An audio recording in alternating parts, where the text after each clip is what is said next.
Sir, Rawalpindi में जमाते इस्लामी का बिजली के बिलों में रिलीफ और महंगाई के मसाइल पर धरना जारी है और हुकूमत के साथ आपके मुज़ाकरात का सिलसिला भी जारी है।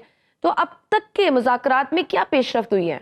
ये मुतालबात इससे पहले अखबारात और टीवी चैनल के जरिए उन तक पहुंच चुके हैं। ये बुनियादी तौर पे 3 बड़े मुतालबात हैं।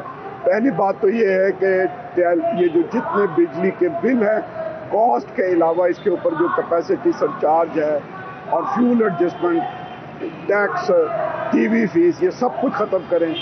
दूसरी बात ये है कि हम चाहते हैं कि जो पब्लिक और प्राइवेट सेक्टर के अंदर इन्होंने टैक्स में इजाफा किया, इनकम टैक्स सैलरी पर्सनस के लिए, वो ख़त्म किया जाए। और तीसरी बात ये है कि एक्सपोर्ट के ऊपर जो इन्होंने टैक्स लगा दिया, पहले ही ट्रेड डेफिसिट बहुत ज़्यादा हमारा फ़र्क है, उसको ख़त्म करें। ये 3 बुनियादी मुतालबात हैं। उसके अलावा किसानों, ट्रेडर्स, उसके भी बात की है, लेकिन बुनियादी मुतालबात जो हैं वो IPPs की जो गुंडागर्दी है और कैपेसिटी सरचार्ज है, उसको खात्मा जो है वो हमारी अव्वलीन ज़रूरत है। ठीक है, तो आपका कितने दिन तक मजीद जमाते इस्लामी अपना धरना चला सकती है? तो लंबे मुद्दत के लिए यहाँ पर धरना चलाएंगे। इस मुद्दत का तयन जो है वो हुकूमत के ऊपर डिपेंड करता है। अगर वो जल्दी हमारी इन बातों को मान ले और कुछ इजहार कर ले कि हम इस डायरेक्शन की तरफ जाना चाहते हैं, तो फिर हम उसकी निगरानी करेंगे, धरने का इख्तिताम कर सकते हैं। लेकिन अगर उन्होंने बिल्कुल ढिठाई का मुजाहरा किया और कानों पर जूं रेंगते में महसूस न हुई, तो जाहिर है कि हम पूरी कौम के साथ मशवरा करेंगे। यह मसला जमात का मसला नहीं है, ये पूरी कौम का मसला है। ठीक, हुकूमत ने जमाते इस्लामी के गिरफ्तार कारकुन तो रिहा कर दिए हैं, लेकिन आज जो खबरें मीडिया में जो सर्कुलेट कर रही हैं, जो फ्लैश कर रही हैं, उसमें यह है कि आज लाहौर में ख़वातीन का एहतजाजी काफिला रोक लिया गया है। तो आप इस इक़दाम की हुकूमत की क्या वजह समझते हैं? ज़ाहिर है हुकूमत ये चाहती है कि अवाम सड़कों पे ना निकलें, मुजाहरे ना करें, एहतजाज न करें, जुलूस न करें। इसके अलावा और हुकूमत को कोई मकसद नहीं है। ठीक, अच्छा, एहतजाजी तहरीक के हवाले से जमात इस्लामी की एक तारीख रही है। इस वक्त कौमी असम्बली में मौजूद सबसे बड़ी जमात PTI है, मगर वो एहतजाज कर नहीं सकती या करने नहीं दिया जा रहा। आप सड़कों पर निकले, आपको अवाम की तरफ से कैसा रिस्पॉन्स मिल रहा है? हमें बहुत अच्छा रिस्पॉन्स मिल रहा है और हमारा कारकुन अभी सड़कों के ऊपर मौजूद है। शाम के वक्त अवाम हमारे जलसों में आ रहे हैं।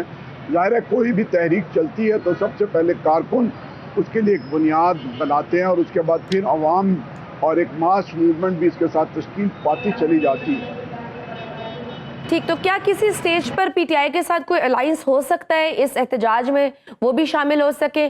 क्योंकि बहुत सारे कॉमन ऑब्जेक्टिव्स हैं आप दोनों पार्टीज के। इसमें कोई शक नहीं है। हम तो पहले दिन से कह रहे हैं कि आइए कॉमन एजेंडे के ऊपर आगे बढ़े। अगर हम मुश्तरका प्लेटफार्म के ऊपर जद्दोजहद नहीं करते तो कम से कम अपने अपने प्लेटफार्म से ये जद्दोजहद जिस जगह पर आप कर सकते हैं हमें करनी चाहिए। ठीक, अच्छा, उमूमी तौर पर जब भी कोई धरना दिया जाता है तो साजिशी नजरियात सामने आ जाते हैं कि ये धरना प्लांटेड है, धरने को कहीं ना कहीं से कोई फंडिंग हो रही है। ये बताइए, आपको फंड कौन दे रहा है? देखिए, जमात इस्लामी का ये धरना और जो ये इशू है महंगाई का और बिजली का, ये पिछले 1 साल से हम लेकर चल रहे हैं। हमने इस पे सेमिनार भी किए, जलसे भी किए, गवर्नर हाउसों के ऊपर मुजाहरे भी किए, कोर्ट के अंदर रिट भी हमारी पेंडिंग है।